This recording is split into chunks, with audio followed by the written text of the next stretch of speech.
Good evening. It's Saturday, November 5th, 2022, and coming to you from the Lonely Tree Media Studios in Yakima, Washington, this is the Best Slam Sports Show.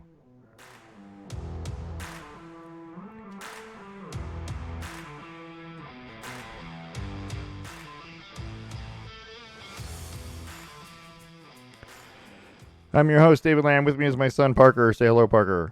Hello. Oh, wait. Where's the Parker part?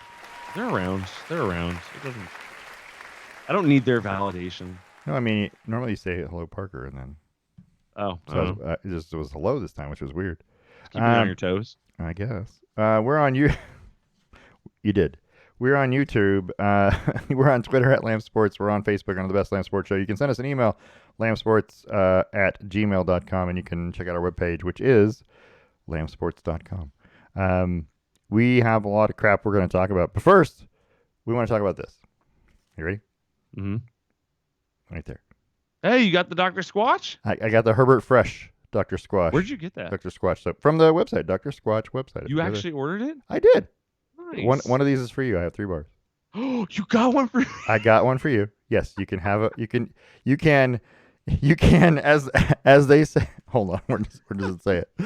You can feel like a man and smell like a champion. There you go. That's the. Wait, what did Justin Herbert win yet? What's that? What? So what did he win yet? Nothing. But I mean, these are Herbie's notes right on the back. It says, "Level up your shower game with my favorite bar to feel like a man and smell like a champion." So good for him. I mean, there you go. I see his ads on YouTube all the time. So yeah, they're hilarious. The Dr. Squatch ads are so funny. He's more charming than I ever expected that he would be. Yeah, and he still looks like a 17-year-old zit-faced kid. I mean, I'm just gonna go ahead and say it. If he's not in top 100 most beautiful people magazine in the next few years, then it's rigged. Yeah. Well, for sure, and especially with that hair, especially yeah, right, and especially if you know his personality, because that's Well, he does the Dr. Squatch things. He's right. Clearly a funny guy. Squatch. He did the Amazon Prime Day, the Prime Football. Did you see those ads? Yep. With the real skinny football, that was fun. So anyway, I thought I would start off with that. Nice. But yeah, so NFL Week 9 is here on Sunday. We're going to talk about some things we know and some things we don't know. Oregon Ducks win. Right? We're going to talk about that. We're going to talk about how the top 25 fared today, or is faring, because some of that is still going on, thanks to Saturday broadcast. Yeah. Portland Trailblazers still playing without Dame Dalla, but didn't seem to matter. No Dame, no problem. Didn't seem to matter too much. World Series Game 6 happening right now. Astros with a chance to seal up the World Series title. Don't know if they've cheated to do it, but the accusations will fly after, I'm sure. Formula One a little bit. We're going to talk about the Kraken, who, wow, look a lot better than they did last year at this point. The MLS Championship was today. All kinds of stuff. I mean, we got things. So first things first, let us talk about the first part of the show. First segment of the show brought to you by the Range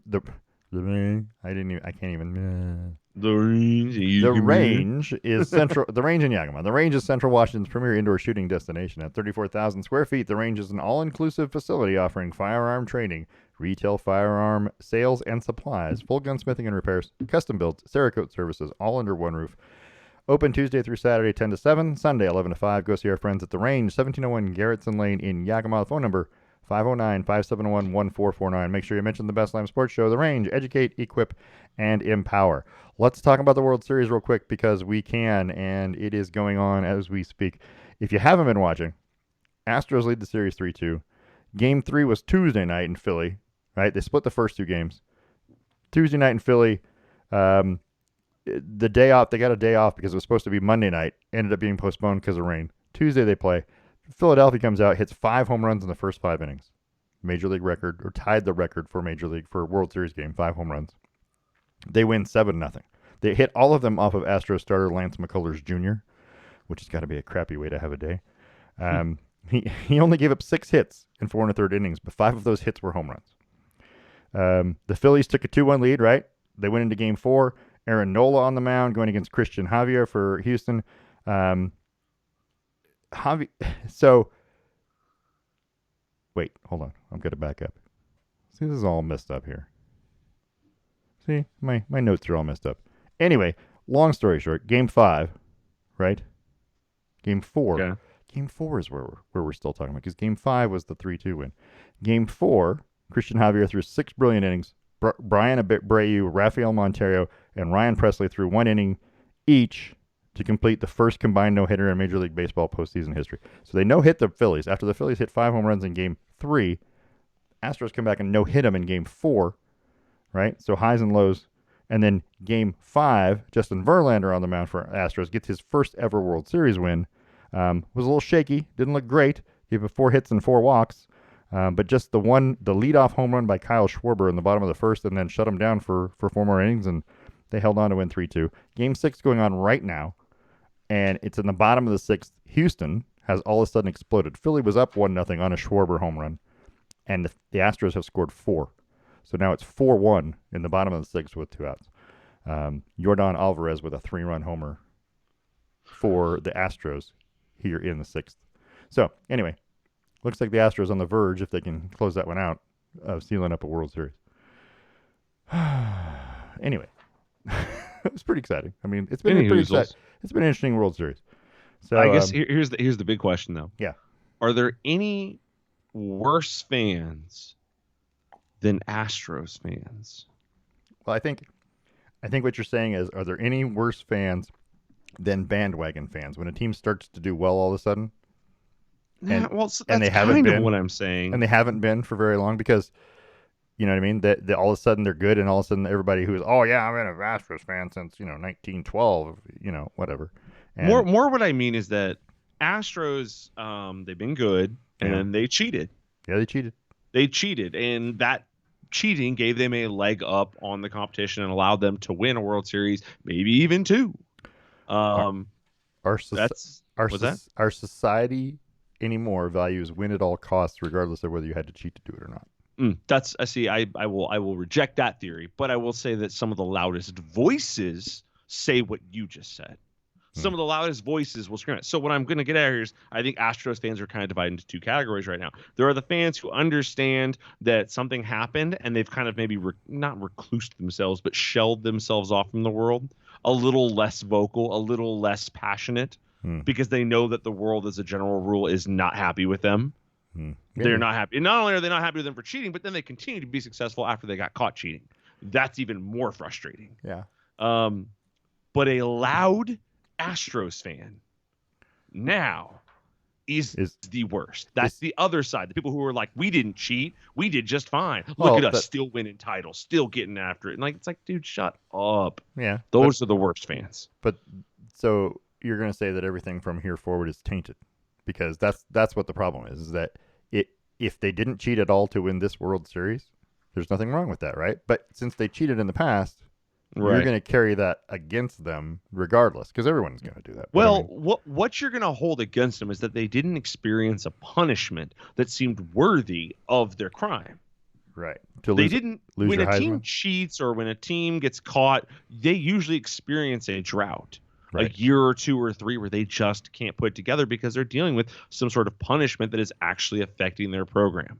This is not how it's happened for the Astros. They got punished. They got slapped on the wrist more financially than anything, and then immediately made it back to the playoffs. Yeah. No one had a chance to get to look at them down in the dirt and go, "You're pathetic," and walk away. They stayed in your face. Yeah. That's frustrating, and that's the MLB's fault. The MLB has allowed this. So I'm at the bar the other night, and I'm watching some basketball, and there's 3 Astros fans in the bar, and 2 of them are quiet, and one of them is standing up for every strike. Yeah, boy, let's go! And it's like, come on, dude. But you are the worst. Every team has those people, though. Yes, but they're the minority. But what I'm saying is, those types of fans, that category of fan, which team has the worst ones? Which team has the worst loud supporters? And is it worse because they cheated? And you don't want to hear those guys even more. Well, it's funny because they're playing Philadelphia, who has some of the most notorious fans in all of sports. Yeah. Yeah. Yeah. So, well, but they're notorious for being crappy towards opposing teams. Yeah. And crappy towards their own team. They love their team when they're doing well. But as soon as Right. they're not doing well, they're They are, absolutely the first ones as to Betsy go. Johnson would say, you that's a suck. topical political reference. As Yeah. Betsy Johnson would say, they're an equal opportunity pisser offer. They don't Yeah, care it's who true. if they're mad, they're It's mad. They don't care true. if you're their people or some other people. They don't Right. care. Philly's notorious. You're Yeah. right. But Astros fans are I don't just know.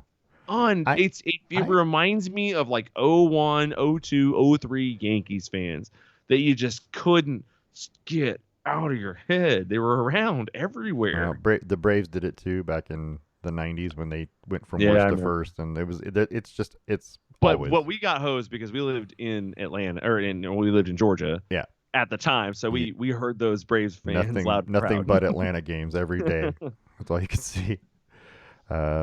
We have listeners that are Atlanta Braves fans, so I'm gonna quiet down a little bit. Suck to suck. I mean, right? Whatever. Imagine winning a title, right? That'd be great. Oh wait, they just did that. They did that, yeah. They just did that just yesterday. Oh, let's talk about the NBA real quick.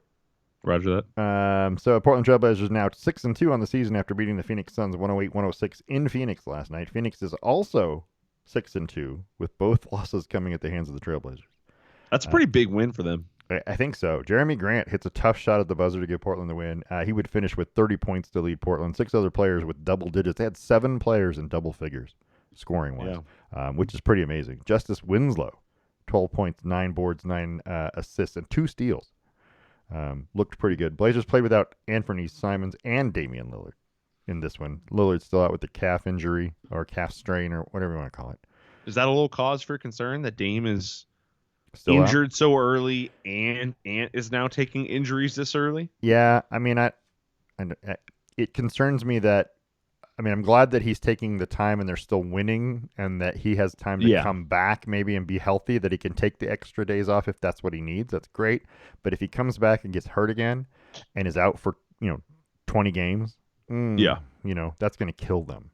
I mean, it really is. I agree. Anyway, winning on the road without your 2 best scorers is a big deal against Phoenix. I mean, that's a big win. Anyway, they're playing Phoenix right now. And Portland was close. It was 24-21 when I pulled up the score, and now it's 32-23 Phoenix. So Phoenix got a little bit of run here at the end of the first quarter. But it doesn't matter because Portland owns the series. I didn't realize they only played them 3 times this year. I thought they played them 4 times this year. They've already won the series this year. So crazy. You played one team 3 times in the first 10 games. That is 9 games.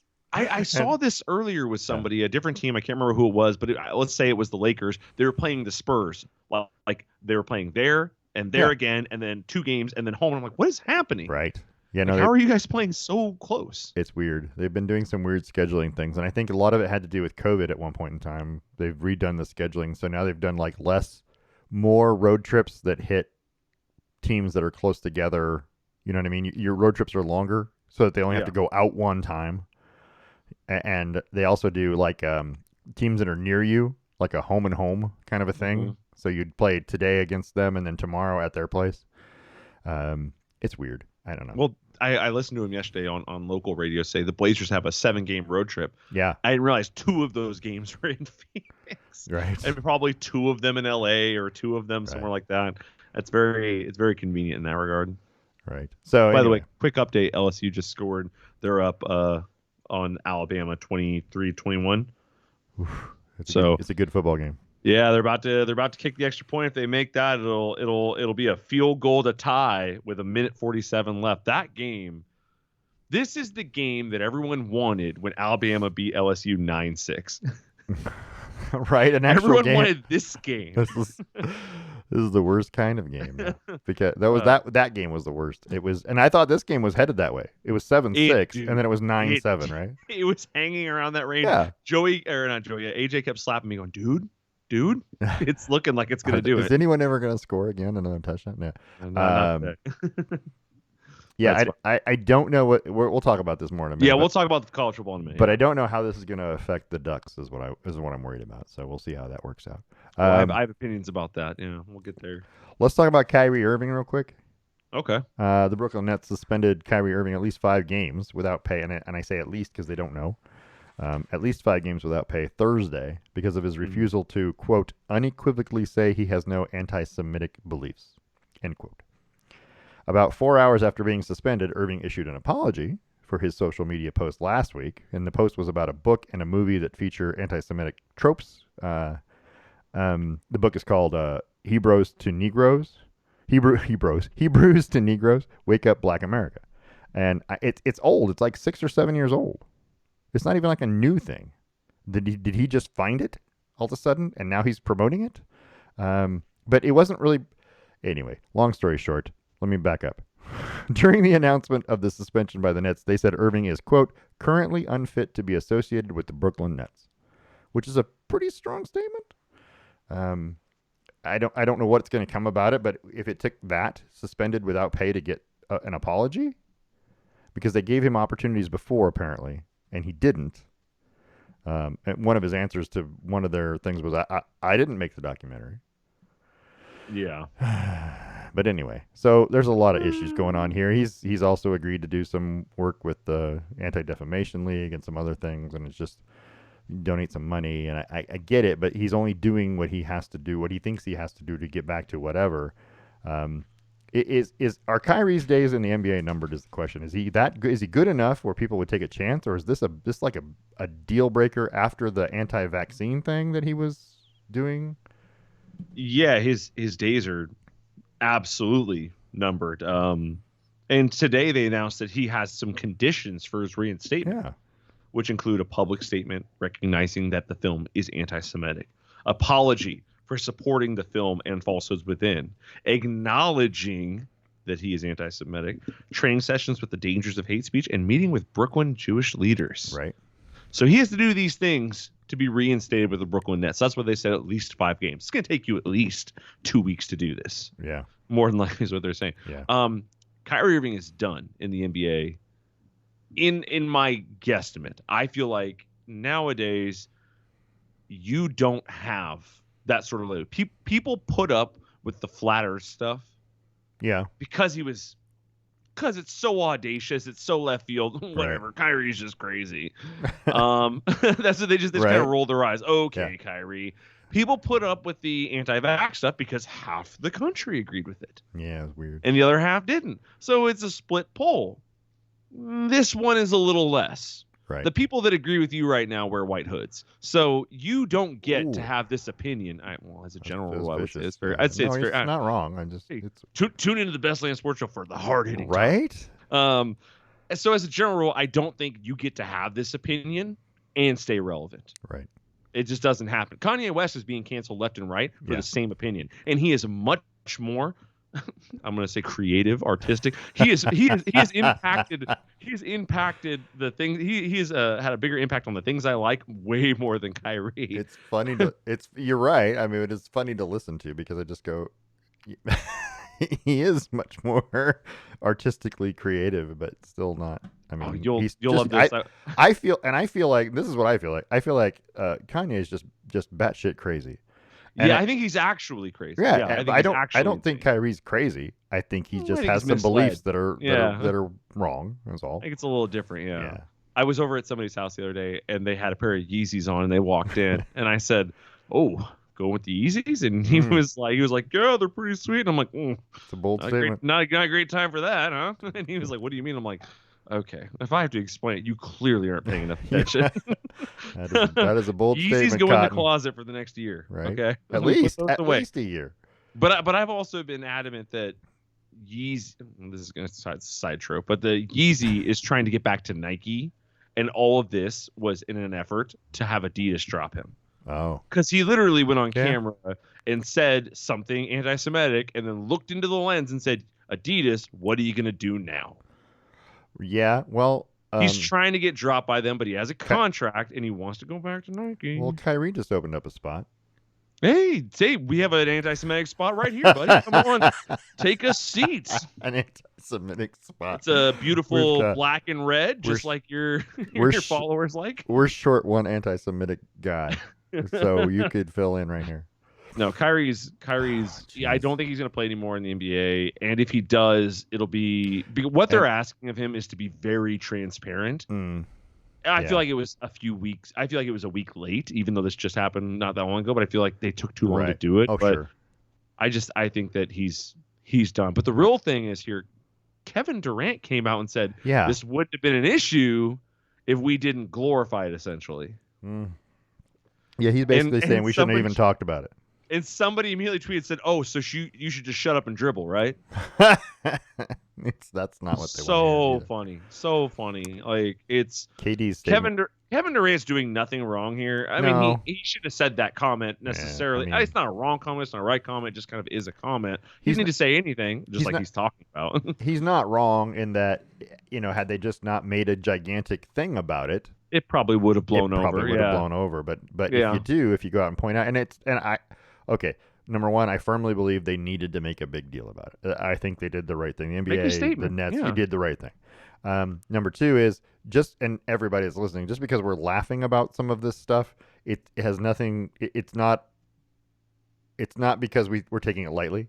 It is a big deal. It's just the way it happens sometimes, and the way these people react to things is wild. You just can't do anything but laugh because you just I don't even understand how. I mean, we're at that point in the world, and that's a topic for our difference podcast. But we're at that point in the world where things happen now, and you don't have any control over it. The world is so out of control and just spinning on its head, and you're like, I'm just gonna laugh at the fact that Yeezy went and camped out at Skechers to try and grab a contract. Like, that's so funny.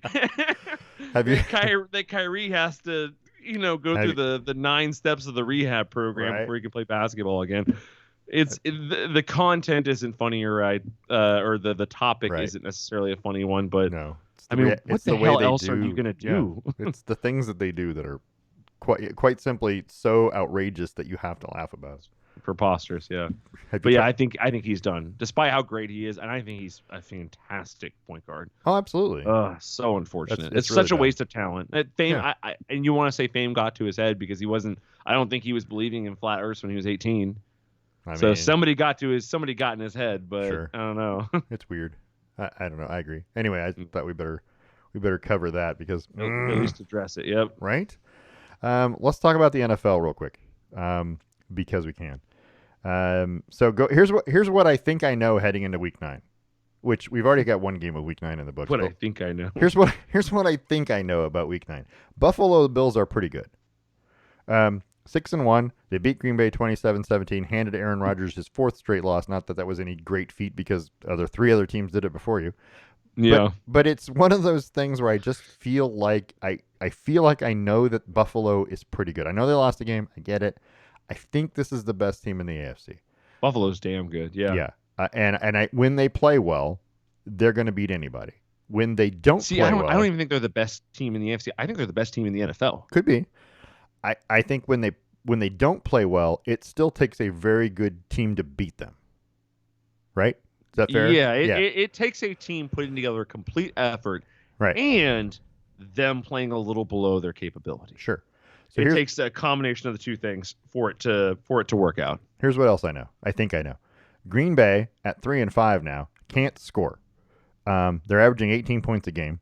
And if they could undo the Devontae Adams trade, they would.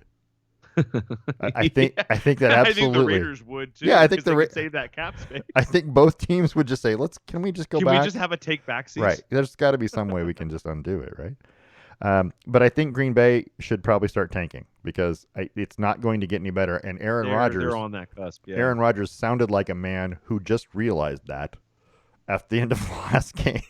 He just did. Well, I mean, what else can I do? Right? I can't pump him up, and so what am I going to do? Okay, so there's that. I still think Aaron Rodgers he might be the best quarterback in football. He just doesn't have anybody to help him. So I don't know. It's so unfortunate, and you and I talk about this all the time with Duck football players who got to the NFL. Joey Harrington made it to a Detroit team that had no receivers and no line, and no line. Yeah, and it just sucked. And you know that they're good. You know what they're capable of. You've seen it. You've seen plays just falling apart because of scheme or personnel. And Aaron Rodgers is. Yeah. People last year were kind of preying on his downfall for, being anti-vaccination and being a little outspoken and things like that. But regardless, he's been one of the best, if not the best quarterback in the NFL for the last, decade. Right. And I think that this year, seeing what you're seeing only emphasizes Yeah, it's not a one-man show. Tom Brady is struggling this year. It's not a one-man show. No. Aaron Rodgers is struggling. It's not a one-man show. But maybe this is also Father Time telling him, "Hey guys, it's time to be done." And it could be. And I as Aaron Rodgers gets further down his career path, I feel like, and career path sounds funny, like he's a high school kid. like he's climbing the corporate ladder. Like he's got a chance to do something. He's going to go top, up by the from way. here. Yeah. There is no bigger point than this. I feel like as he goes along, he gets creepier. And this is just me from a perspective of creepier. So the hair, the hair is weird this year. Creepy. Yeah. No, it's not. It looks creepy when it's not done. He might be naturopathic, or what's the term I'm looking for? Because he's got his own little remedies or his own things. I know what you're talking about. Yeah, so he believes in Eastern medicine. Sure, and it just as he gets older, and I feel like he literally needs to be somewhere wearing sandals with his ponytail, and you know what I mean, meditating. And it gets creepier and creepier Probably as it gets older. Yeah. That's all. It's just weird. It's just a little weird. I mean, he seems strange. I'll give you that. He seems strange. By the way, Alabama just tied it up, scores 24-24, and LSU just took a knee to take it to overtime. Why? Because you at home you play for overtime. That's correct. That's the right thing to do. Don't want to make a mistake and turn it over. That's right. Yeah, that's right. Play for the win on the road. Play for the tie at home. Be smart. Yep. Well, but they had 21 seconds and 2 timeouts. That's a lot. You should try and work into field goal range? I do not want to make a mistake right here when we have a chance to beat Alabama. I hear what you're saying. All right. Well, I'll say. Well, we'll get to that in college. But we're way ahead. Oh my God, we're jumping so far ahead. Let's go. Let's. Oh, hold on. I was gotta go back. So, shoot, I got the wrong thing. Now I'm way behind because. All right. Gosh, Aaron. So here's what else I know. Tampa Bay at 3-5 also should think about tanking. You're only thinking about tanking if you're thinking about replacing Tom Brady. Aren't you? Shouldn't you be? You should be. That's good. not what I said. Okay. I'm just saying this is only what you're thinking. So if they are thinking this, then yes. Start tanking now. And the question is, can you convince Tom Brady to tank, or is he going to have a quote injury? And I know you heard me say that with air quotes. Injury. Yeah. And he's out for the season, and your backup understands the assignment. Definitely the inflection was air quotes. Injury. Both the Bay teams, both the Bay teams are 3-5, and both of them averaging about 18 points a game, and that's not enough to win anything. I mean, it really isn't. You're asking your defense to do a lot.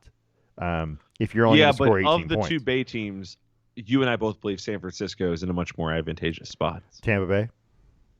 Well, you said said both. Green Bay and Tampa Bay. Oh, I was thinking about San Francisco, the other Bay. Green Bay and Tampa Bay, the ones that actually have Bay in their name, not the Bay Area team. No, not that one. Yes, the previous two Bay teams. Yeah. I would say that Tampa's still in a good spot because the division's kind of weak.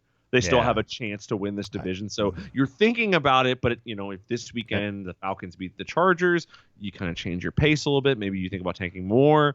If they lose the Chargers and you win, you're in the lead. You're tied for the lead. And some of it has to do with O-line. I mean, it's offensive line issues, and their defense isn't nearly as good as it was. And I get it, but Tom Brady is also not the guy you want to have at quarter. I'm going to say this. You can call him the GOAT if you want to. He is not the guy you want at quarterback when your offensive line is having trouble. He is not that guy because he can't escape, and he's not going to try. He's a true pocket passer. He is not going to try in every. He's going to. It's funny. I think about like your top 10 greatest quarterbacks of all time. Yeah. And 9 of them are not Tom Brady's style of passing. Mm-mm.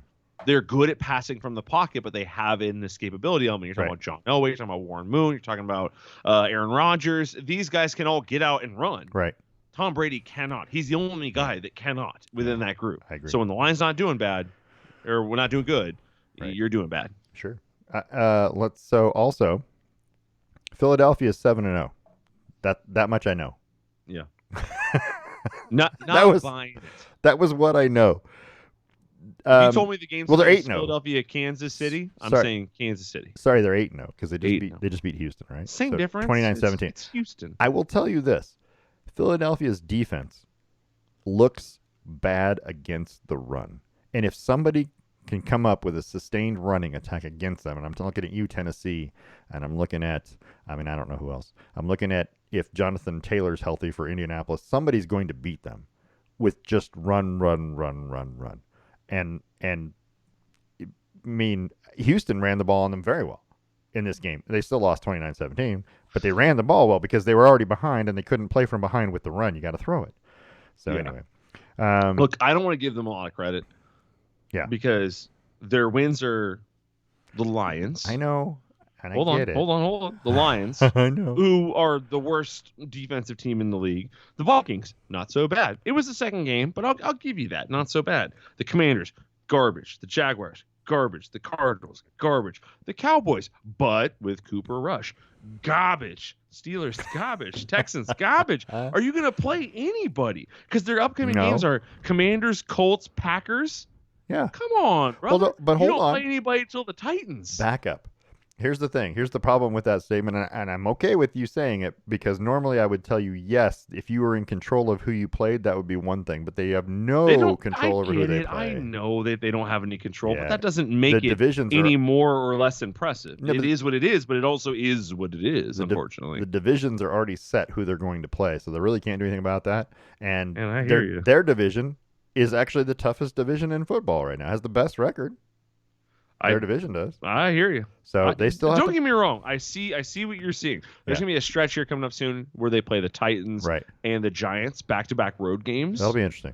We'll know a little more. I don't think the Titans are that great. The problem is I really don't believe in the Giants. Right. I was gonna say I don't think the Giants are either. I don't believe in either of those teams. So and distance-wise, so they have a strong chance to weasel their way into the playoffs in a high seed, right, and then get bumped out early because they avoid playing other good NFC teams, or they'll weasel their way in their playoffs, snake all the way up to the title game, just like it's like the East in NBA, right? You know, whatever team LeBron's on just makes their way to the title. It doesn't matter who it is. Yeah. They're just gonna make their way to the title game and then get slapped by either Kansas City or Buffalo or even a handful of other teams from the AFC that you think could probably beat them on a day-to-day basis. Yeah. So it's just kind of interesting. Like, when people tell me like they're doing really good, I'm like, yeah, they're great, but ask me if you think they'd beat Kansas City. My answer is no, home or away. Ask me if you think they beat Buffalo. My answer is no. So the best that they could possibly do this year is second place in my head. Okay. But still unexpected. But as they go and as they win more, they're going to get more confidence, and that's hard to replace because it eventually turns into a winning can problem, make you better than you should be. It's true. Anyway, so. Anywho, again, they have one of those mobile quarterbacks in Jalen Hurts. So that's what we're talking about. Mobile quarterbacks, man, big deal. Win games. I'm just saying. What do I know? Let's talk about the Atlanta Falcons. Here's what I know: the Atlanta Falcons are 4-4, and they lead the NFC South. And as long as they can play 500 football, they will still have a chance at the playoffs. And if they win every other game, it's a good deal. Oh yeah, and if you just beat the right teams, and they have another game coming up with Tampa. They've already lost to Tampa, but if they win that game against Tampa, the second one, they'll have that split, and you're in a pretty good place. I mean, because we're talking about New Orleans and Carolina, who's already started tanking, selling off their parts, and I don't think New Orleans is. I mean, Carolina is bad right now, but I don't think New Orleans is bad. I just don't think they're all healthy, or I don't know what's going on with the New Orleans. I got to be honest. They should be better than that. Yeah, they're not. I completely agree. But anyway, they're probably this weekend. Falcons, the Duck quarterback. Right. We've got two of the 32 quarterbacks in the NFL. Starting quarterbacks are Ducks. The remaining 9 games for the Falcons include just 2 teams over 500. I'm just saying, Marcus Mariota, big deal. That is the Chargers this week and the Ravens in Week 16. So Atlanta has a pretty good road right there. That's what I'm saying. And the word out of the locker room is that the players are very, very, very much responding to Marcus Mariota. They're very much not only appreciating his leadership, but appreciating him as a whole. So the question is whether or not the coaching staff is right, and they'll decide to keep him in, because I think they're all grooming the Falcons to be Desmond Ritter's team. So yeah, we'll see. So what else I know is that Baltimore might be the team in the best position to make a run in the AFC to challenge anybody. Baltimore, after beating Tampa on Thursday, they're 5-3, and they don't play anyone over 500 the rest of the season. Yeah. Their next 6 games are against the teams that are 15-33 combined. So, assuming they win those 6, they'll be 11-3. And they're just now starting to actually look like they can play football. So, I feel like that's a dangerous football team when Lamar Jackson's on the field. I wouldn't if Baltimore and Buffalo were to play. And Lamar is having a day. If he's doing his the thing, yeah, that he is tough to stop regardless. When he's on it, he's legit. When he's not, that is a 500 team. Right, absolutely. Oh, maybe less. Yeah, you're right. Maybe less. Maybe less. Yeah. All right. So what else do I know? I know that the Cowboys and the Giants are both 6-2. Dallas is a much better football team than New York. Not saying a whole lot because I don't think New York's that good, but I still don't. I mean, I get why you're paying Dak Prescott $1 bazillion to play football, and I get that. But Cooper Rush was winning you football games, and you took him out. Was doing just fine. I wouldn't have done that. So that's just me. Well, I mean, I get it. I don't know. He lost that game to the Eagles, not Phillies, the Eagles, and then immediately Dak came in the next game and just did great. So I don't know. I don't know if you're able to justify it. So, right. But it doesn't matter because the Cowboys suck. So yeah. Well, I mean, maybe not our bad on the field, but they just suck in general. We just don't like the that's more. That's a personal opinion. Let me note that so people know what's going on. Here's what else I know. Seattle is way better than we gave them credit for at the beginning of the season. What the hell? It's way better. Where did this come from? I'm not saying Jesus Christ, Geno Smith is throwing at a crazy efficiency rate. And I'm not saying they're going to be, deep playoff push or anything, but this is a playoff football team right now. I hate it. I hate it so much. They beat the Giants 27-13 last Sunday. 6 of their final 9 are at home. So there you go. I feel like Seattle's destined for the playoffs. Yeah. So and they may win that NFC West because the Rams suck. I mean, they're not suck, but they're not the Rams from last year. And San Francisco is hit or miss. San Francisco, with the addition of Christian McCaffrey, should have been better. Should be better. Should be fine. I think they'll be fine long term. Well, they lost the first game with him, so I hear you, but it's the first game. You give it some time. You develop some new plays to get it out to your guy in space. Right. I don't know. I think they'll be fine. I think that Seattle's going to win this division. Yeah. Which, oh my gosh, I never thought in a million years I'd be saying that. No, they were 4th. Or 3rd. I thought they were 4th. But by that same token, you wouldn't have been saying, and this is all comes back to this Denver-Seattle trade, right? That's all where we're kind of here with this. Yeah. You wouldn't have been saying that Denver's going to be barely squeaking out 3rd or 4th in the division. You wouldn't have been saying that either. And you also wouldn't have been saying that, if you would have been saying that, you would have been saying that Denver's competing for 1st, but might end up in 3rd because the Chargers and the Chiefs are good. I would have said that. That was how you would have said that. I would have said that for sure. I would have said you wouldn't have thought they would be bad at the bottom versus the Seahawks being good at the top. Neither of these things were predictable. I would have told you this: the Broncos and the Raiders are exactly where I thought they'd be in the division, just with a much worse record. 3-4. Yeah, that's all. Yeah, I'll agree with that. I thought the Broncos would be 2nd in the division. There were 3 losses there that are 2 points or less. So, but it's a long season. And I get Denver's defense, and I'm okay. I mean, that's a good defense. They still are. Their offense has just been bad, and the problem. Put points on the board. You got to put points on the board, and talk to the Bay teams. Anyway, but the problem I have with Denver is that you added Russell Wilson.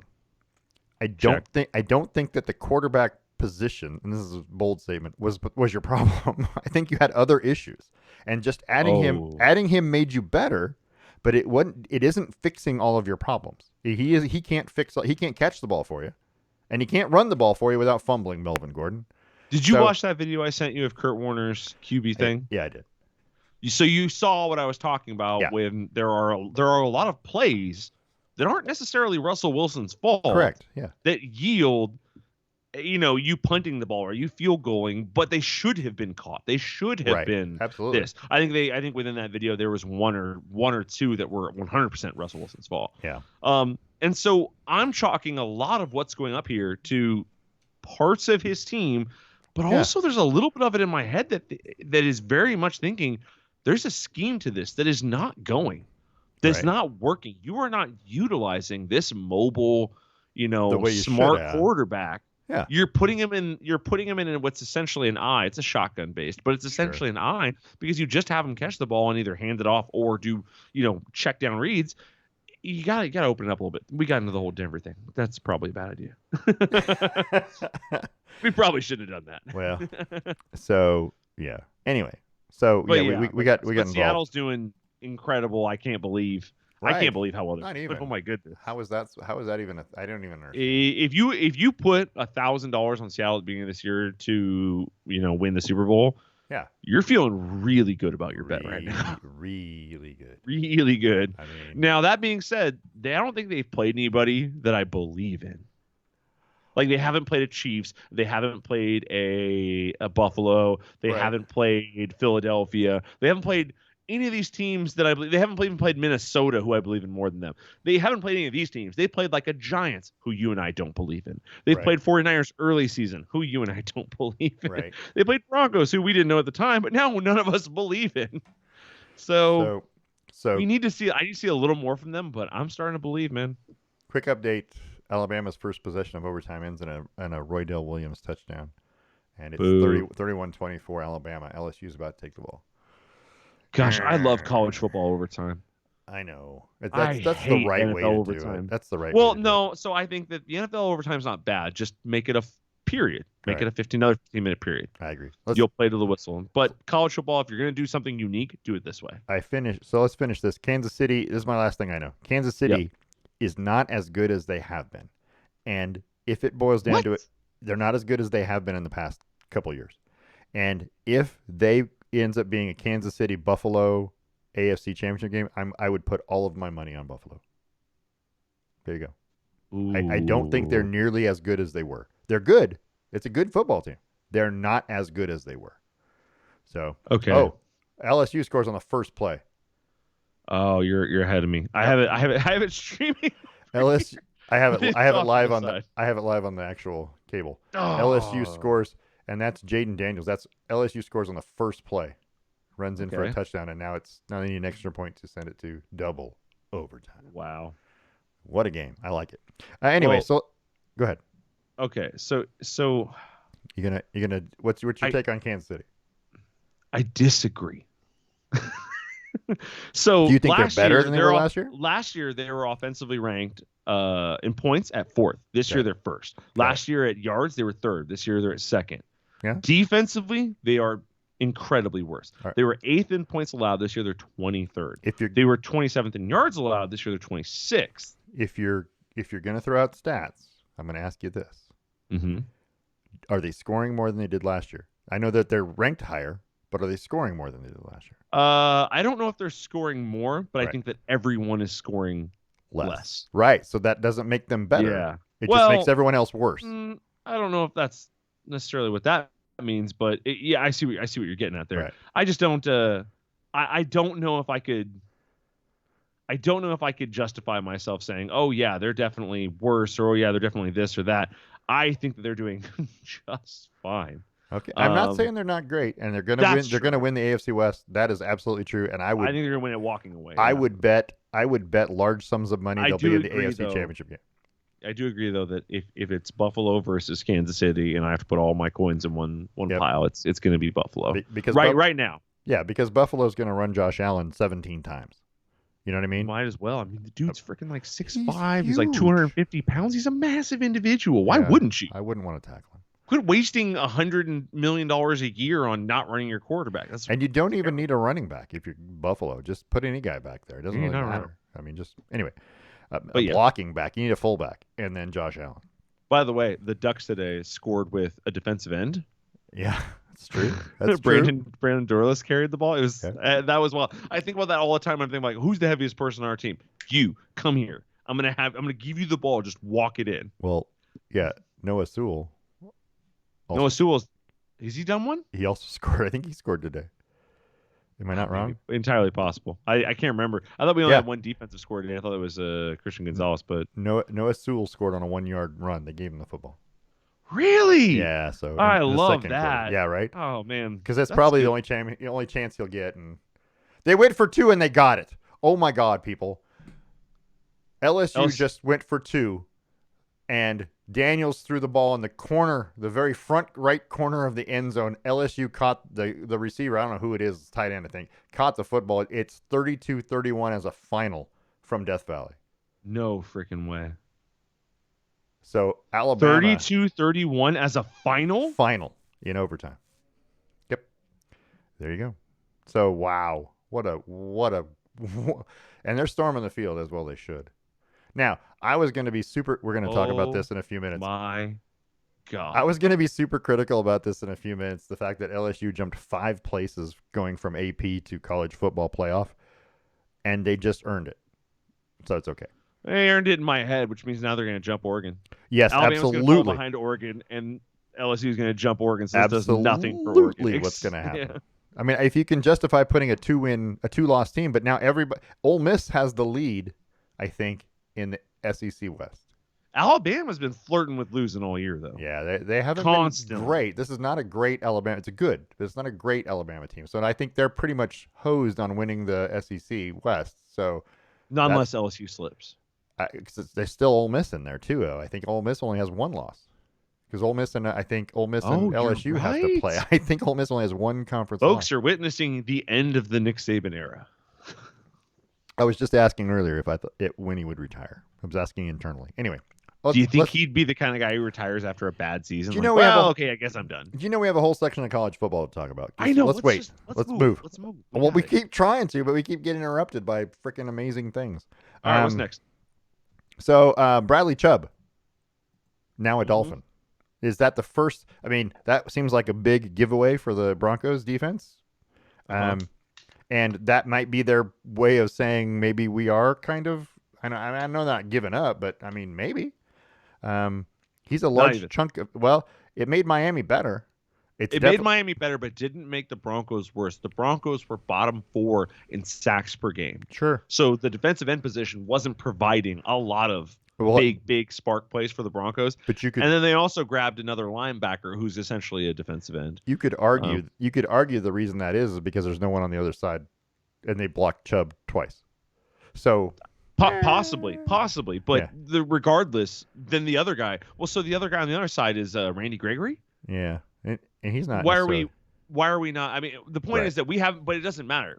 Our defense has been fine. Okay. Without pressure to the quarterback. Okay, I'm just saying. So our coverage defense has been fantastic. So I agree that you don't really need him. Also, in the last 3 years he's been hurt 3 years. Sure.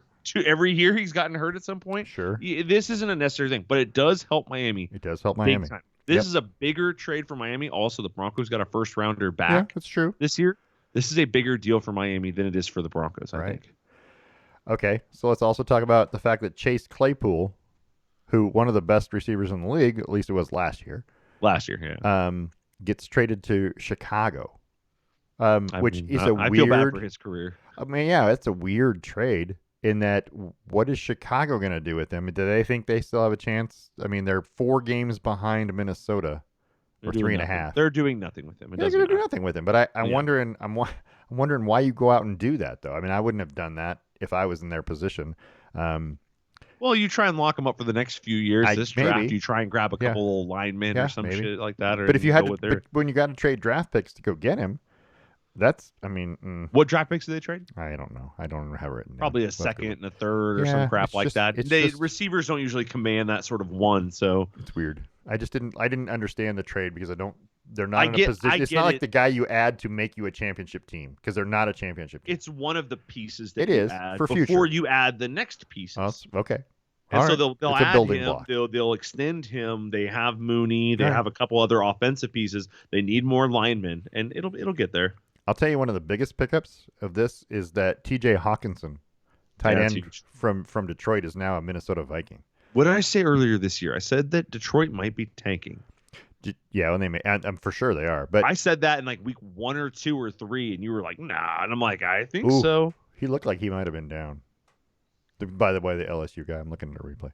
It doesn't matter. It doesn't matter now. It's 32-31. Fans are on the damn field now. He's in. His shin might have. Anyway. I see what you're seeing, but he's in. He's in. All right. But T.J. Hawkinson is a great tight end, and I think he's going to be a great pickup for Minnesota. They traded away Kyle Rudolph at the beginning of the year in the offseason, And so they've been looking for that guy. I think they've been missing his production. So I think Hawkinson is a good receiving tight end. So Great pickup for them. I Yeah, agree. they have Irv Smith, Yeah. and he's not doing anything. So yeah, just move on to somebody else. He's a great blocker too. And I think Minnesota is 6-1. The only loss is to Philadelphia. So I mean, they have a pretty good path to the too playoffs because their division is down as well. Agreed. Yep.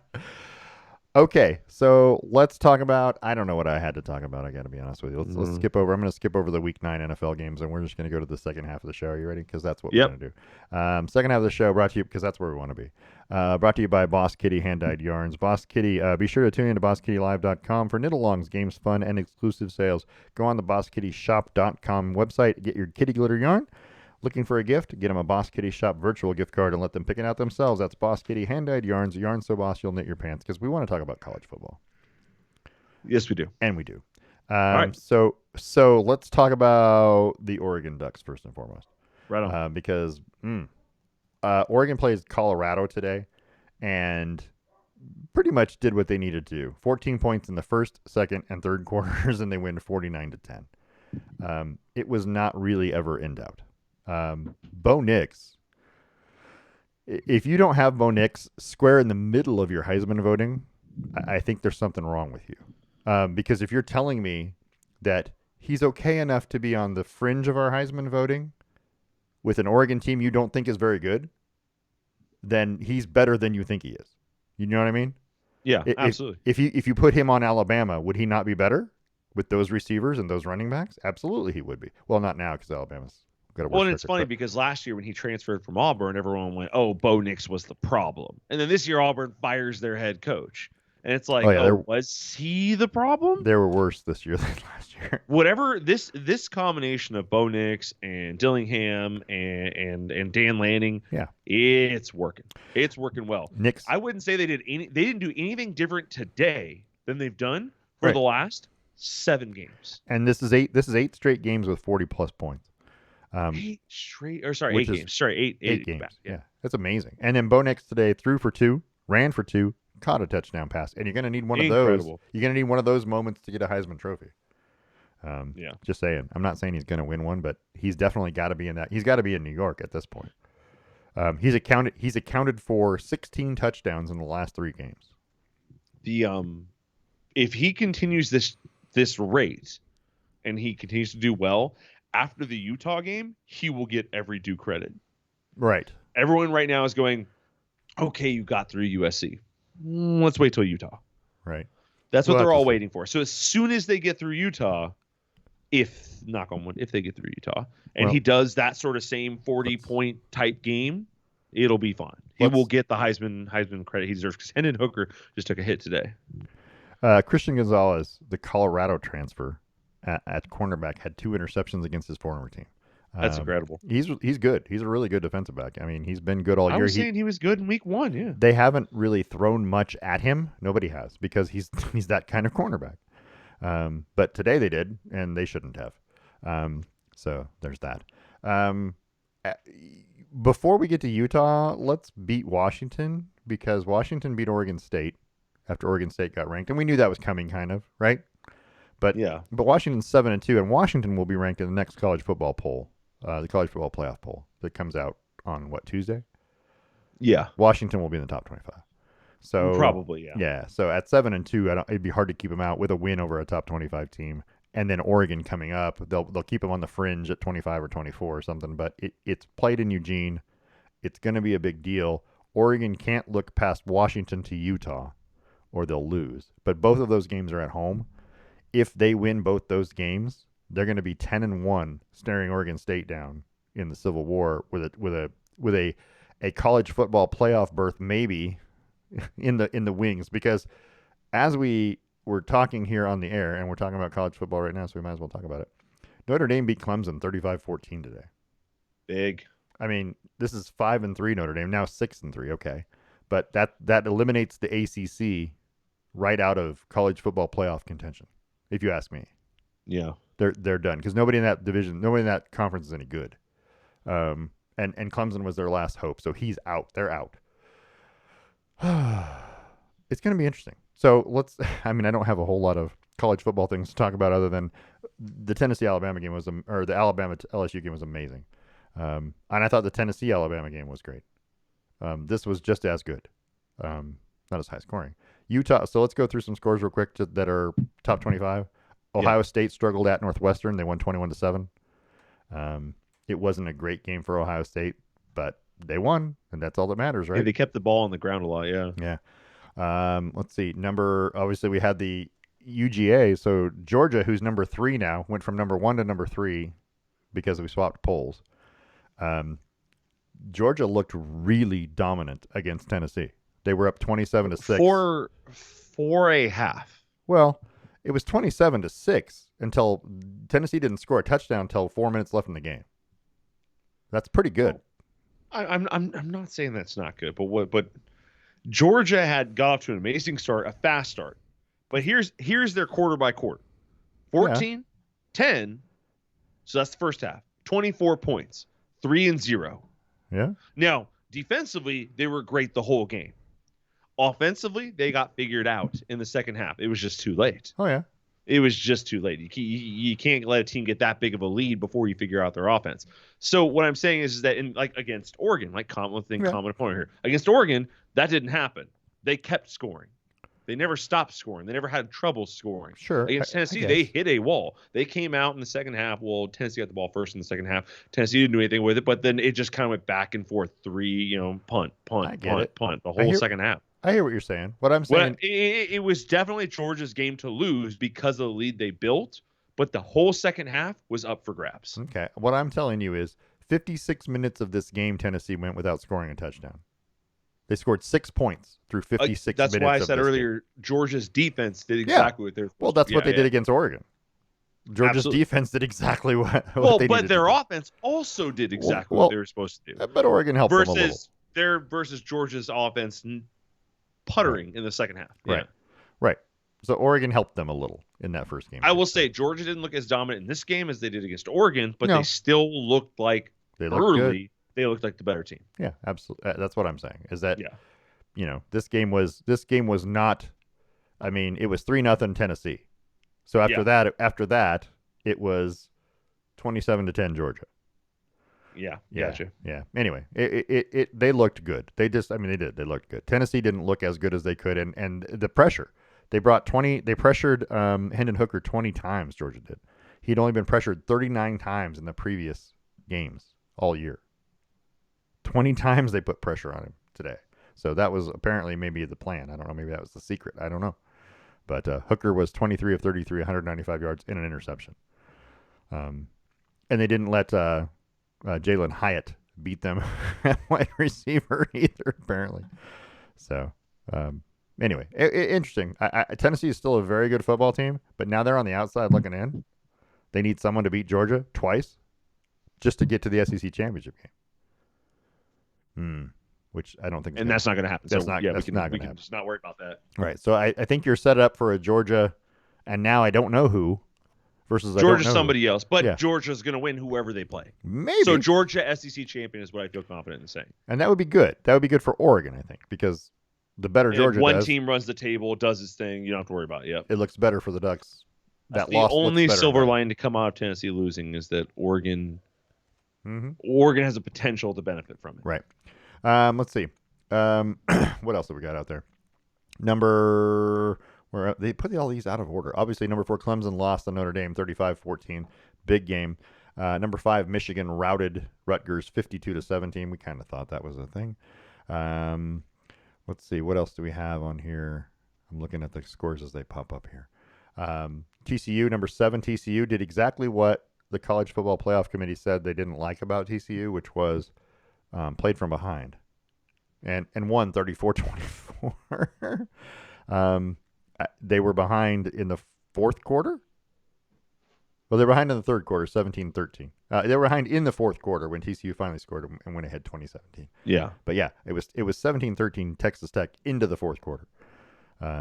So they're doing it again, but apparently it's not a thing. So they scored 21 points in the fourth and they won. So I don't think TCU is as good as they think as a 7. I mean, I understand they're unbeaten. But I'm looking right now at the schedule that TCU has played so far. And they're getting credit for beating an Oklahoma team that is bad, a Kansas team that was overranked, Oklahoma State, who has lost 3 straight, and Kansas State, who might be pretty good. But they get to play Texas next at Texas, so that'll be the decider, I guess, probably, right? Because what's left over is Baylor and Iowa State. I mean, it's not easy, but it's still, I think that TCU has a pretty relatively easy chance to go 12-0. They'd have to lose 2 games to not be number 1 in the conference. I agree. So, anyway, that'll be an interesting game. Number 9 USC is losing to Cal 7-6 with 12:05 to go in the second. Right?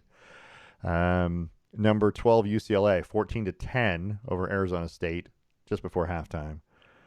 Those are interesting scores. I mean, we got another half to play, but still, stuff going on. Number 24 Texas, who I said, damn, why are they ranked again? Right? Because they weren't ranked in the AP poll, and now all of a sudden they're ranked again.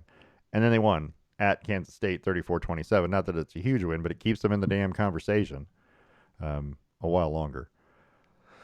Any other things? Well, Illinois, number 16, Illinois lost to Michigan State after they suspended 8 players for that brawl. I mean, so how good is Illinois? Apparently not very. I don't know.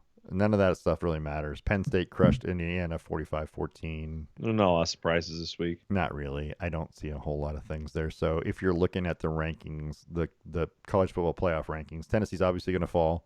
How far is the question? How big a loss is that? Ohio State, who was number 2, will not be number 1 next week. It'll be Georgia because of the win. So you'll have Georgia, Ohio State. Clemson lost, which means Michigan moves up, right? In theory, because Alabama lost. So Michigan should be number 3, maybe. And then Tennessee will be in that ballpark in the 4-5-6 range because LSU is going to come up into that 4-5-6 range. The question is, does LSU jump Oregon, and does Tennessee fall behind Oregon now with 1 losses? I don't see a way you put Tennessee behind Oregon, them having the same opponent loss, but Tennessee's is not as severe. What I see happening is Clemson's going to fall behind Oregon, right? Yeah, I'm actually having Clemson in my head at 11 or 12. Alabama's just because of other wins. Alabama's going to fall behind Oregon. Alabama should fall to 10-9. Right. Somewhere in that range. And then LSU leapfrogs Oregon. They should go ahead of Oregon probably to 6. And they'll be the highest ranked 2-loss team in the history of anything. Yeah. I mean, the next closest team is Kansas State right now. Right. And they're at 13th at the moment. I don't know how they did today, but so in theory, I see they lost today, so they're going to drop. I see Oregon moving up 1. Yeah, one spot is what I had in my head. So we'll go from 8 to 7. Yeah. If we get lucky and they don't put LSU ahead of us, but put them right behind us, right, because of the 2 losses, you might get lucky. Then we might get 2 spots. So we'll be at 6th, barely looking in. Right. If I was going to make a poll right now, I would have Georgia 1, Ohio State 2. I would have Michigan 3 until Michigan and Ohio State play. Because I don't know who the better team is, and then I'd have Tennessee 4. Because I believe Tennessee would beat TCU today. Absolutely. Yep. And then TCU would be 5. In my voting, TCU wouldn't be right there. TCU would be 9 or 10, but that's okay. I would have. I don't want to disrespect them for not losing. I want to put them at 5 in my head. I won't give them credit for not beating anybody, for beating nobody. I mean, they've beaten a bunch of nobodies because Oklahoma State now is 6-3 and has laid eggs the last 2 weeks for sure. And anyway, I don't feel like that's a team that's worth anything. I think that the Big 12 is not good. So TCU is getting credit for beating teams that are meh. I mean, all right. Anyway, if it was me, I would have I would probably put, like I said, Tennessee would be 4, and then I would probably say, this is going to be tough, I wouldn't have TCU there. I would probably have LSU and Oregon tied at 5. How about that? And then, that's fair. And then a 6th team would be maybe TCU, maybe USC. Hard to say. USC is struggling too lately, so I don't know. I feel like USC is going to lose a game here shortly. When USC UCLA game is coming, one of those two's got to lose. USC might lose tonight. Yeah. Yeah. So I will tell you this: USC being the buffer between us and LSU, Oregon and LSU. Yeah. If USC loses tonight, LSU definitely jumps Oregon. Yeah, for sure. There's always this chance that they might not. I feel like LSU is going to get a gigantic boost for beating a now 6-2 Alabama team or whatever they are, 7-2, 6-2. But they also beat Ole Miss last week. So when Ole Miss was ranked 7th. Now Right. they did lay an egg against Tennessee, lost 40-13. And they also have that loss to Florida State to begin the season, which Florida State's a 5-3 team or whatever they are. Yeah, I agree. So I don't know. I don't know. Anyway, it'll all work itself out. But LSU, It should. Either that or the SC will just get the benefit of the doubt and we'll all suffer. LSU has one loss in conference, so they have the lead because they beat Ole Miss. They beat Ole Miss and then yeah. they beat Alabama. Back-to-back weeks? Yes. Jesus. Yeah, which is why they're going to get ranked ahead of Oregon. Yeah, they're going to get. They're going to go ahead of Oregon. So Alabama beat Ole Miss, right? No, Alabama has not beaten Ole Miss. They haven't played yet. They play next week. Alabama and Ole Miss play next week in a loser-out thing. That's right. Yeah. Yeah. Okay. So there you go. And the plus side is that, okay, so they won these 2 games. They're going to jump ahead. It's all fine, but they still have to play in the SEC championship game. They'll probably lose that against Georgia or whoever they play. So it's long term. It's not that big a deal. Here's the So here's the game of the day. In case you wanted to know what the game of the day was, if you weren't watching it and you didn't, and nobody did, I'm sure. The final from Houston was Houston 77, SMU 63. Yeesh. Regulation. It wasn't even an overtime. It was 77-63. Reminds me of old. It was basketball. Old Baylor days with RG3. Yeah.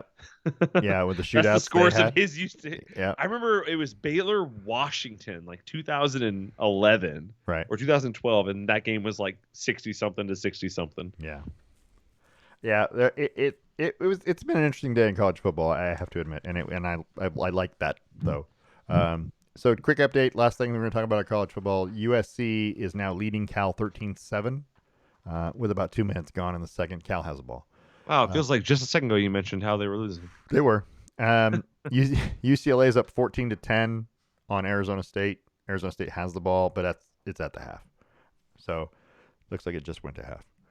So there's those games in the Pac-12. Utah, did I mention Utah earlier? You did. Utah beat the crap out of Arizona, 45-20, like you'd expect. And then there was one other game in the ACC that no one cares about, and that's NC State beat Wake Forest 30-21. That was formerly number 10 ranked Wake Forest, by the way. So, classic Wake Forest. Right, classic Demon Deacons. So we got a lot more football to play. It's going to be interesting. Georgia clearly has the inside track in the East. I don't think you can even argue that Georgia's probably going to make it to the playoff. Georgia's remaining games are Mississippi State, Kentucky, and Georgia Tech. So they're going to be unbeaten. They're going to go into the SEC championship game. I don't know who they're going to play yet. LSU has the edge over Ole Miss, but if LSU loses one game and Ole Miss manages to beat Alabama, that's a problem. Then it's an issue. But I think Alabama's going to beat Ole Miss next week. That'll be a fun game to watch. Lane Kiffin and Nick Saban. Will we be looking at the first Alabama 3-loss season in a while? 2000 and oh my gosh, my guess would be 2007 or 8. Yeah, I mean it has been a while since I've seen 3 losses from an Alabama team, and so I'm going to go back to let me go look here. 20. I'm going back like 3 years at a time because it's been a long time. I'm gonna guess first year Nick Saban or second year Nick Saban, 2007, 2008. So 2008 team lost 2 games. The 2007 team lost 6 games. And I think that's pre-Nick Saban. 2017? 2007 team. The team from 2007. Oh my God. The way you said that was sounding like 2017. I'm excuse me? The 2007 team lost to Louisiana Monroe. Hey, I called it. Yeah. So if you're going to lose to Louisiana Monroe, you're not very good. So anyway, all right. So there's that. We'll talk more about college football next week, and it's pretty exciting. But Formula One is in Brazil next weekend. They were in Mexico last weekend. Nothing this weekend. Red Bull's Max Verstappen won the pole on Saturday, and George Russell, Lewis Hamilton were 2-3 in the qualifying. Verstappen ended up winning his 14th win of the season. Never really challenged in that one. Hamilton finished second, but 15 seconds behind him. Sergio Perez, racing at home, finished on the podium in 3rd place for the 2nd consecutive year. I was hoping Red Bull would find a way to make Sergio a winner. In Mexico? In Mexico, yeah. I mean, did they do it last year? No, he finished 3rd last year. But Do you that remember was him? Do you remember that at one point he had the lead last year? yeah. And people thought he could have kept it, but they made a business decision. Well, Max had to And they win the whole had thing. to because Yeah. they were still competing for a title. Right. Now, at this point, Max could have just taken out Lewis at some point, boom, and then let him win. Can Max play defense is the question. I don't know. He's never had to. I think he's a full-out kind of guy. My guess is that Max knows how to go or not go. Yeah, maybe. So, but Anyway. I don't know that for sure. But yes, it would have been exciting to see Sergio. It sure would have. Did you see all the videos of Sergio Perez and Lewis Hamilton's dad? No, I did not. Sergio Perez's dad and Lewis Hamilton's dad were like, they were celebrating together the entire time. Well, good. Like Max Verstappen's dad was nowhere to be found. And Sergio Perez's dad and Lewis Hamilton's dad were like high-fiving and hugging, and Sergio Perez's dad gave him a big kiss on the cheek, and it was super fun, and it looked super wholesome. Good. And it was nice to see. I mean, the season doesn't matter anymore. It's done. Right. Constructor's done, championship's done. It doesn't matter. So this is all just for fun. Yeah. But it was super nice to see. But I thought about last season when in the Mexico race, it was the same thing. Sergio Perez's dad was in a great mood and everyone was excited. I think in general, I've seen Sergio Perez's dad, I think on Drive to Survive on the show on the Netflix series. Oh yeah, he was on there a couple times. Yeah. And he seems like a super nice guy just in general. Just, hey, my son's an F1 driver and I really don't care because I'm just here to have fun. Right. Yeah.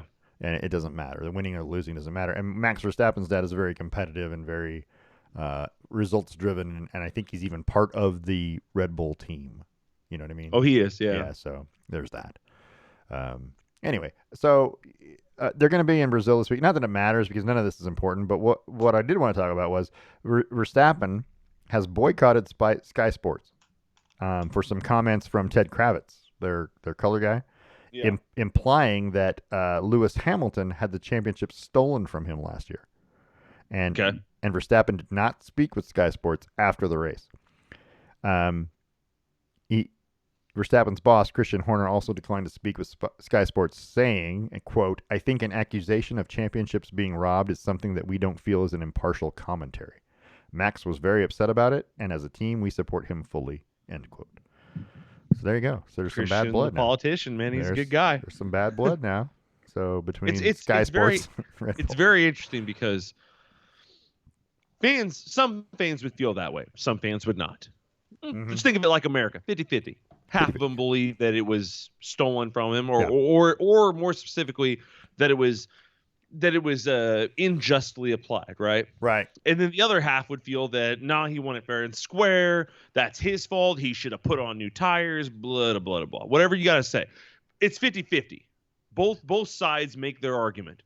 The only thing that matters is that the FIA came out and said, yeah, we screwed up implementing. Yeah. This was an error. They said that.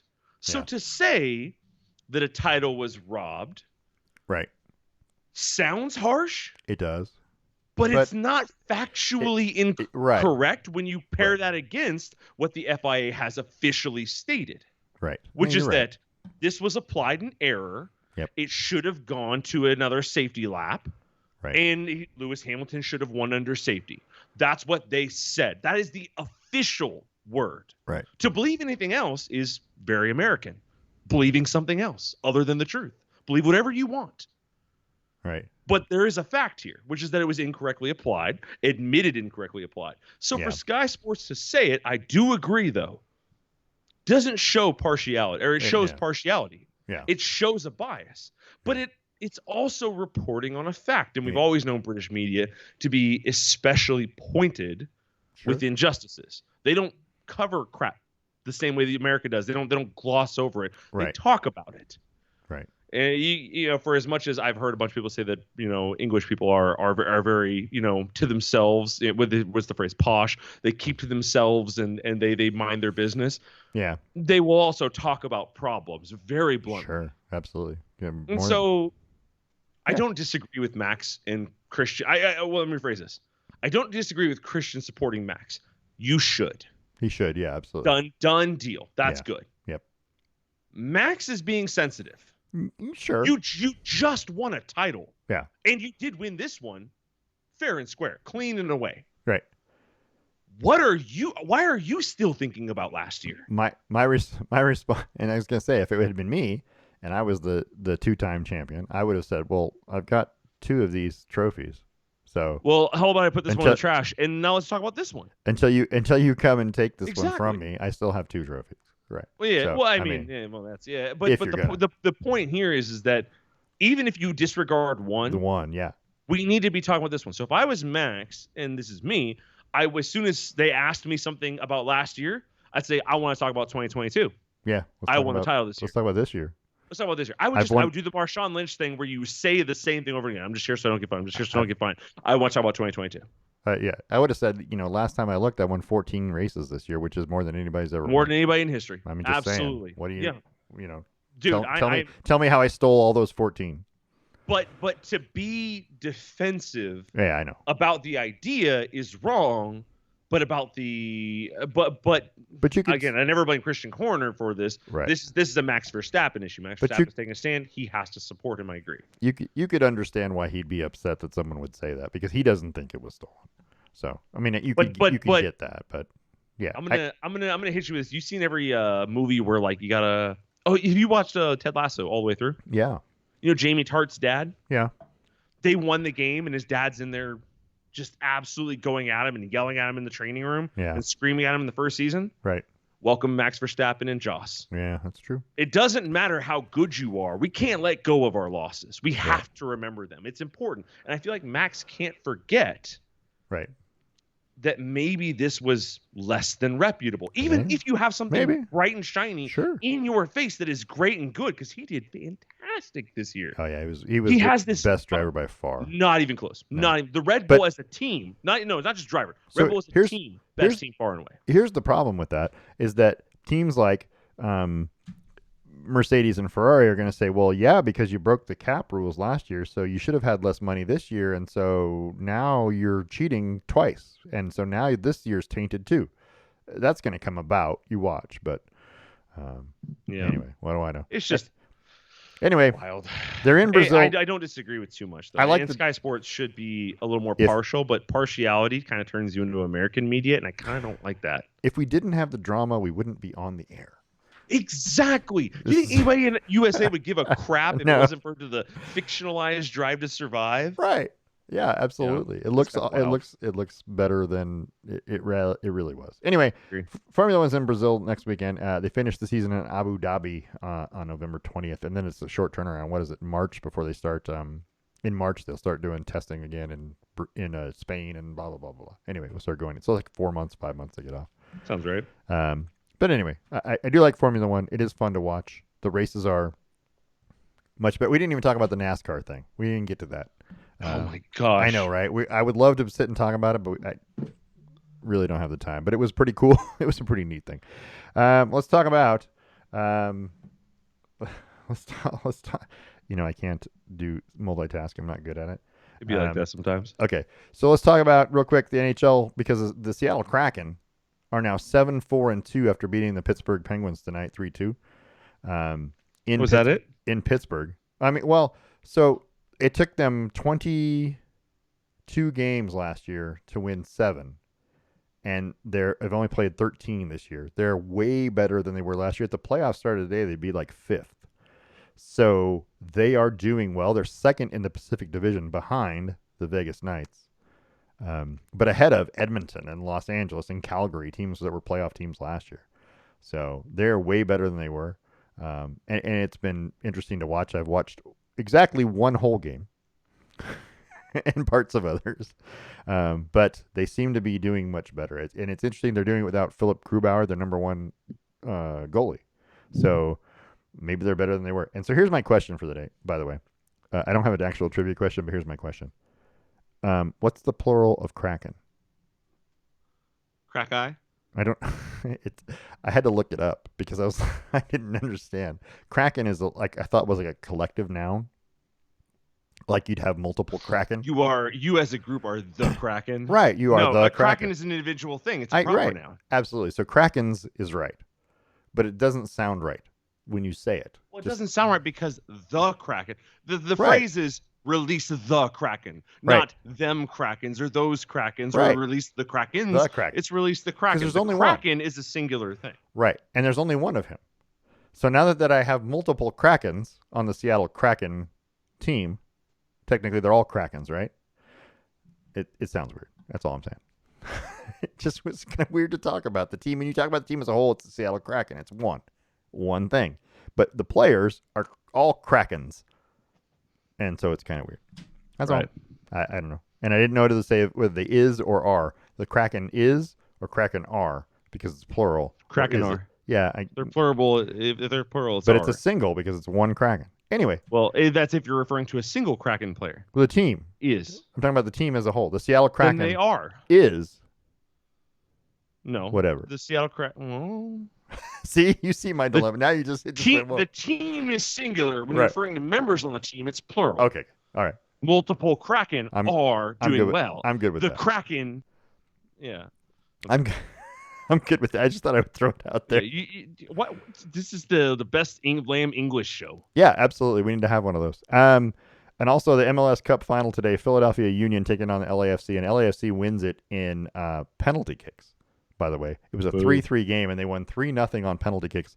A backup goalie for LAFC comes in and stops 2 penalty kicks, made 2 saves out of 3 shots, and they win 3-0 in penalty kicks. But anyway, LAFC are your MLS champions for this year.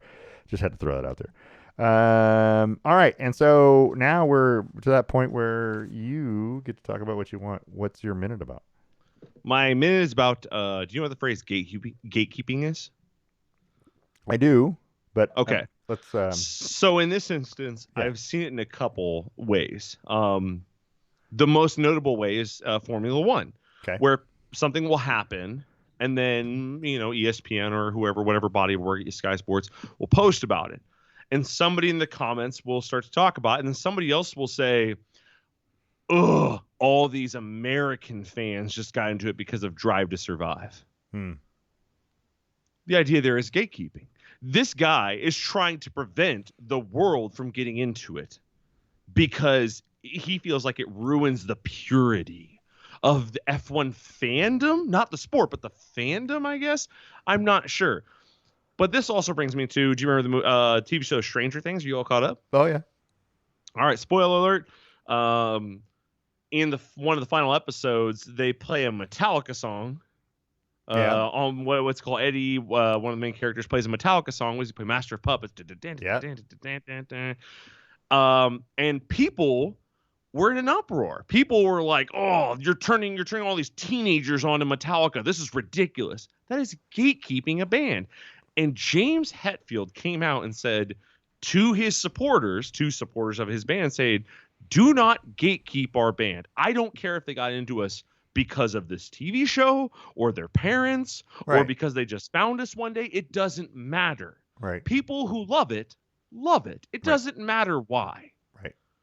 Same thing goes to Formula One. It doesn't matter if Drive to Survive pulled you to the sport. It doesn't matter if you added on however many fans because of a show. Right. What matters is, are they following week to week? And let me tell you, the Austin, what's it called, the U.S. Grand Prix, the USGP in Austin, has been the biggest selling race for the last 2 seasons. Yeah. If you are so into your sport, why are you not showing up? But Americans are. Right. Well, why are you trying to gatekeep this from other people in the country or other people in the world? Because you feel like it ruins the integrity. I'm sorry, the integrity was ruined when it started getting a little controversial, right? And that wouldn't have anything to do with Americans. I mean, it had to do with just the sport. Right. The sport got controversial, and I'm not talking about last year. I'm talking about like 4 or 5 years ago. There was a couple controversial things that happened when it kind of started. Right. So, but the point here is that you can't be the kind of person who diminishes somebody else. Because you love something, you don't want them to love it too. Yeah, you can't possibly love it as much as me. Yeah. So I just want to use this minute to shout out to those people and say, knock it the hell off. Everyone likes everything. Some people don't know they like it yet. They learn it when they learn it. It is what it is. Be cool. Teach, educate, and make better people. Right. Be cool, damn. Be cool about it. That's all you got to do, man. That's one of my favorite things. Be cool, damn. Damn. I say it to AJ and me all the time. They'll say something. I'll say, "Damn, man, be cool." Let's get some things out of the way here. The Astros have won their second World Series since 2017 with a 4-1 win over the Phillies, so they win the series 4-2. Alex Ovechkin has set the NHL record for most goals with one team with his 787th career goal with the Washington Capitals tonight. In a loss at home. Not that it really matters. We also want to mention that the Phoenix Suns are beating Portland by 20, 72-52, about halfway through the third. So Portland decided not to show up tonight. But again, they're still playing without Damian Lillard. So, I mean, what are you going to do? And Anthony. So, playing a man down or two. It's interesting. The Blazers have a lot of good parts and pieces, but they got to have one of those two guys on the floor for sure. So, I mean, it is what it is. Anything else we want to talk about? Am I missing something? Is there any other things that we need to update in terms of scores or whatnot? I'm looking at things. UCLA is still beating Arizona State 14-10. USC leads Cal 13-7 with about 4 minutes to go before half. Those are the only Pac-12 games in progress and the only top 25 games out there, actually, technically, right now. So, yeah, I can't think of anything offhand. I can't think of anything either. Okay, perfect. So anyway, I guess that's all we have for this week. So we want to, again, we're on YouTube every week. We're on Twitter at Lamb Sports. We're on Facebook under the Best Lamb Sports Show. You can email us, lambsports@gmail.com. We want to thank ESPN, Fox Sports, NBC Sports, ABC Sports, CBS Sports, all of the alphabet sports. MLB, MLS, NFL, NCAA, NHL, Formula One, and of course, our sponsors, The Range in Yakima, Boss Kitty Yarns in Stevenson, Wine Estates in Hood River, and a special shout out to Dr. Squatch for making Herbert Fresh men's natural soap. It's amazing, by the way. It smells good, too. You're going to like it. Just FYI. I'm very excited about it. I know, right? I don't know what to... I ordered 3 bars, and I should have ordered 4, because I'm going to keep one in the package, like forever, and probably going to go use one. So I should have ordered a 4th one for you, because you're going to be in that dilemma. Do I use it, or do I just put it on the shelf? Is there a 4th? Are they still available? Oh, yeah. Yeah. Know? It's $8 a bar. They're not super expensive, but... Then now's the time to go order 1 or 2 more and stockpile. Exactly. So get them. This limited edition thing, because I think it's normally called something else fresh. But temporarily, it's labeled Herbert Fresh. So anyway, there you go. So last question for you before we go off. You ready? Okay. Chargers at Falcons. Chargers are playing without Mike Williams and without Keenan Allen. Who wins that game? Should still be the Chargers. Okay. Even without those guys, it should still be the Chargers. Chargers are a 3-point favorite. I wouldn't be surprised if Atlanta won, but it should be the Chargers. If you're betting with the spread, does the 3 points do anything to you? Would you still go with the Chargers? That's just a home spread, right? Well, pretty much. Or they're playing on the road. Yeah. They have the Chargers set to win by 3.5. Yeah, Chargers are win by 3. Field goal so soft. I know, right? It doesn't mean anything. Okay. No, I don't change. It doesn't change anything. Okay. I'm going to go with the Falcons. So there you go. I'm going with the running game of the Falcons. Cordarrelle Patterson has been reactivated, so we'll see. I don't know. Oh yeah, I need that for my fantasy team. You need Cordarrelle to do something? Well, I needed another point scorer, and he's a big one. Yeah. Gotcha. All right. Well, anyway, that's all we have for this week. We'll see you again next week, and we'll talk more about college football and the next college football playoff bowl. We may come back earlier this week than we did. I mean, Saturday's late for us. It's not normal that we're on a Saturday. So it might be Wednesday, Thursday. But anyway, we will post it to Facebook or to YouTube, and everyone will be able to access it. Next week, I got an announcement. We'll talk about how you can get your first ever Best Lamb Sports Show merchandise. So you definitely want to tune in for that, because it's got special instructions. But anyway, this has been Brain Rock Production, a division of Lonely Tree Media LLC. I want to thank everybody for listening, and we'll see you next week.